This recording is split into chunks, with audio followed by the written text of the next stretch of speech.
नमस्कार दोस्तों, स्वागत है आप सभी का हमारे इस यूट्यूब चैनल में जिसका नाम है स्टडी नेट। दोस्तों, जैसा कि मैंने आप लोगों को पहले वीडियो में बताया कि छत्तीसगढ़ में नगर सैनिकों के 2215 पोस्ट निकले हुए हैं और आज की वीडियो में हम लोग ये देखेंगे कि शारीरिक अहर्ताएँ इसमें क्या क्या रखी गई हैं और इसकी चयन प्रक्रिया जो वो कैसे की जाएगी। दोस्तों, मैं आप लोग को बताना चाहूँगा कि इसमें चयन की प्रक्रिया कैसे है। शारीरिक अहर्ता पहले चेक की जाएगी, फिर उसके बाद आपका फिजिकल लिया जाएगा, उसके बाद आप लोग का लिखित परीक्षा होगा और उसके बाद चयन की जो सूची है वो तैयार की जाएगी। तो दोस्तों, कैसे कैसे स्टेप वाइज हम लोग देखेंगे इस वीडियो में कि कहां कहां से हम लोग कैसे कैसे अपना चयन करवा सकते हैं। ठीक है, तो देखिए दोस्तों, पहला जो है हमारे पास शारीरिक अहर्ता है।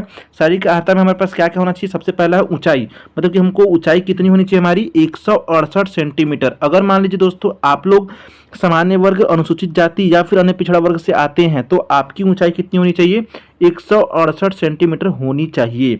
अगर मान लीजिए आप राजस्व जिले दक्षिण बस्तर, दंतेवाड़ा, नारायणपुर, बीजापुर, बस्तर, उत्तर बस्तर, कांकेर, कोरिया, सरगुजा एवं जसपुर के अनुसूचित जनजाति वर्ग की महिला या फिर पुरुष अभ्यर्थी हैं तो आपका हाइट होना चाहिए 153 सेंटीमीटर होना चाहिए। अगर मान लीजिए आप बस्तर, दंतेवाड़ा इस तरफ से हैं तो आप लोग डिटेल में इस पीडीएफ को देख सकते हैं हमारे टेलीग्राम चैनल से, तो वहाँ पे आप लोग को अच्छे डिटेल में और समझ में आ जाएगा। और अगर मान लीजिए आप शेष राजस्व जिलों से, मतलब कि इन जो जिला यहाँ पे मेंशनड है कि दक्षिण बस्तर, दंतेवाड़ा, ये सब जो जिले हैं मेंशन है, इसके अलावा अगर आप किसी और जिले से आते हैं, अनुसूचित जनजाति आप हैं, तो आपके लिए जो है हाइट होनी चाहिए 158 सेंटीमीटर। देखिए दोस्तों, हाइट यहाँ पे 3 प्रकार के हैं। पहले अगर आप सामान्य वर्ग, अनुसूचित जाति या फिर पिछड़ा वर्ग से आते हैं तो आपके लिए 168 सेंटीमीटर रहेगा। 153 सेंटीमीटर कब रहेगा, जब आप ये बस्तर, नारायणपुर, बीजापुर, बस्तर, कांकेर, कोरिया इस तरफ से आते हैं तो।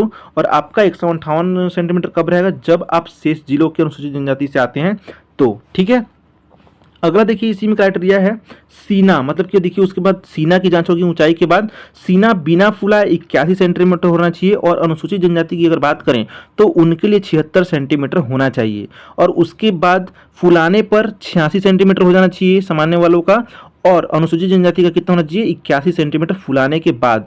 मतलब कि टोटल यहाँ पे देखा जाए तो अभ्यर्थी का जो सीना है वो फुलाने और बिना फुलाने पर कम से कम 5 सेंटीमीटर का उसमें अंतर होना चाहिए। एक बिना फुलाए और एक फुला करके 5 सेंटीमीटर का अंतर होना चाहिए, तभी आप लोग को मतलब कि एलिजिबल वहाँ पे माना जाएगा। और इस विषय पर किसी प्रकार की छूट नहीं दी जाएगी। ये जो सीना वाला क्राइटेरिया है इसमें कोई भी किसी प्रकार का मतलब कि छूट नहीं मिलने वाला है आपको।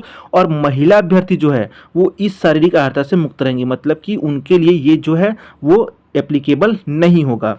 इसके साथ साथ देखिए यहाँ पे दोस्तों, अभ्यर्थी में नॉक नी, फ्लैट फुट नहीं होना चाहिए। नॉक नी, फ्लैट फुट क्या होता है मैं आप लोग को अलग से वीडियो बनाकर समझा दूंगा कि नॉक नी और फ्लैट फुट कैसे मतलब दूर कर सकते हैं अगर मान लीजिए आपके पास है तो, और किसे कहते हैं ये भी उसमें बताया जाएगा। या फिर देखिए इसमें क्या बोला जा रहा है कि वह शारीरिक रूप से अपंग नहीं होना चाहिए। यह अर्हता सभी वर्ग के अभ्यर्थियों के लिए अनिवार्य होगी। सभी अभ्यर्थियों को चिकित्सीय दृष्टि से योग्य होना चाहिए। मतलब कि देखिए दोस्तों, जितने भी अभ्यर्थी जो होंगे वो किसी प्रकार से अपंग नहीं होना चाहिए, उनका प्रॉपर जांच किया जाएगा और जो ये जांच है वो चिकित्सीय दृष्टि से योग्य होना चाहिए, तभी आप लोग एलिजिबल हो पाएंगे। इसके बाद देखिए, अगर मान लीजिए कोई भी अयोग्य अभ्यर्थी है वो अपील करता है कि नहीं मैं स्वस्थ हूं, तो उसके लिए जो है समिति का निर्णय जो है वही अंतिम होगा और सर्वमान्य होना चाहिए। और अगर आवश्यकता पड़ी तो जिला मुख्य चिकित्सा अधिकारी से परामर्श भी लिया जा सकता है कि आप स्वस्थ हैं या नहीं हैं।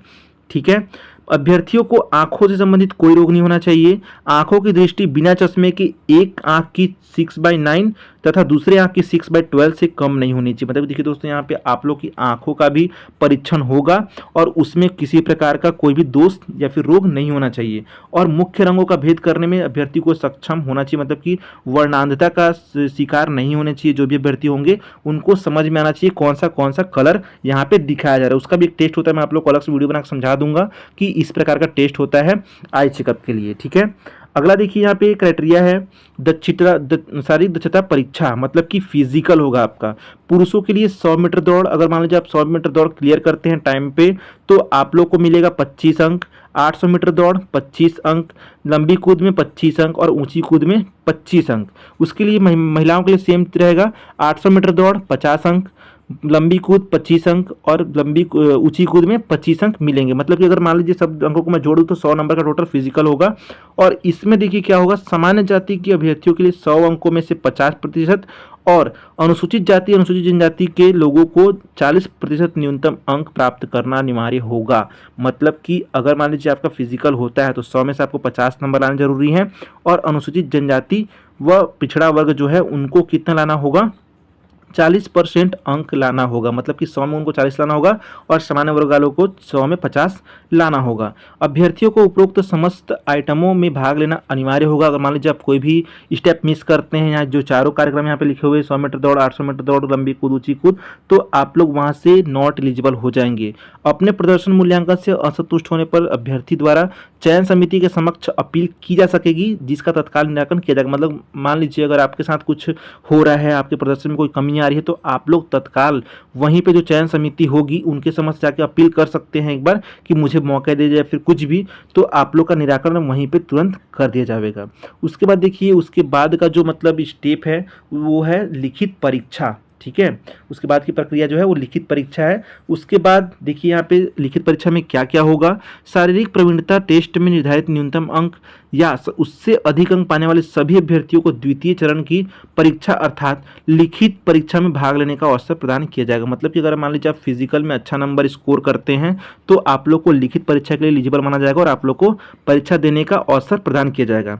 लिखित परीक्षा 100 नंबर की होगी और इसका जो समय होगा वो 2 घंटे का होगा। ठीक है, केवल 100 अंकों की क्वेश्चन होगा और उसके लिए 2 घंटा आपको दिया जाएगा। इसमें क्या क्या हो सकता है, सामान्य ज्ञान, बुद्धि क्षमता, विश्लेषण क्षमता और अंकगणित के प्रश्न आपसे पूछे जाएंगे, जो कि किस प्रकार के होंगे, ऑप्शनल होंगे। मतलब कि वस्तुनिष्ठ प्रकार के प्रश्न होंगे। एक जो प्रश्न होगा उसके 4 उत्तर होंगे, है ना, विकल्प में, और उसमें से आपको एक को सही टिक करना होगा। इस प्रकार के प्रश्न आपसे पूछे जाएंगे। इस परीक्षा में भी अनारक्षित वर्ग के उम्मीदवारों को 50% अंक लाना है। अनुसूचित जाति, अनुसूचित जनजाति व अन्य पिछड़ा वर्ग के उम्मीदवारों को न्यूनतम 40 अंक प्राप्त करना अनिवार्य होगा। मतलब कि सेम फिजिकल की तरह भी इसमें नंबर लाना होगा, तभी आप लोग का आगे की जो प्रक्रिया है उसके लिए चरण में चयन हो सकेगा। ठीक है, अगर मान लीजिए आपके पास अलग से कुछ है, जिसमें यहाँ पे देखिए लिखा गया बोनस अंक, तो बोनस अंक का भी इसमें प्रावधान है, जो कि टोटल 20 नंबर का रहेगा वो बोनस अंक आपके लिए। तो इसमें किसमें बोनस अंक मिलेगा, आप लोग एक बार पीडीएफ को अच्छे से रीड कर लीजिए। देखिए यहाँ पे पॉज करके भी आप लोग देख सकते हैं कि किसमें मिलेगा। जैसे मान लीजिए आप नाविक, तैराक, गोताखोर हैं, इसमें हैं तो 10 नंबर मिलेगा उसमें। एनसीसी सी प्रमाण पत्र धारी हैं तो 5 नंबर मिलेगा। ड्राइविंग लाइसेंस हैवी वाहन का अगर मान लीजिए आपके पास है तो 5 नंबर मिलेंगे। इस प्रकार के मतलब कि अगर आपके पास एलिजिबिलिटी आप रखते हैं तो आपको बोनस अंक भी दिया जाएगा। और इसमें देखिए दोस्तों, अधिक योग्यता रखने वाले उम्मीदवार अधिकतम 20 अंक ही प्राप्त होंगे, 20 से ज़्यादा किसी को प्राप्त नहीं हो सकता। ठीक है, उसके बाद देखिए दोस्तों, चयन सूची, ये जो है लास्ट प्रक्रिया है।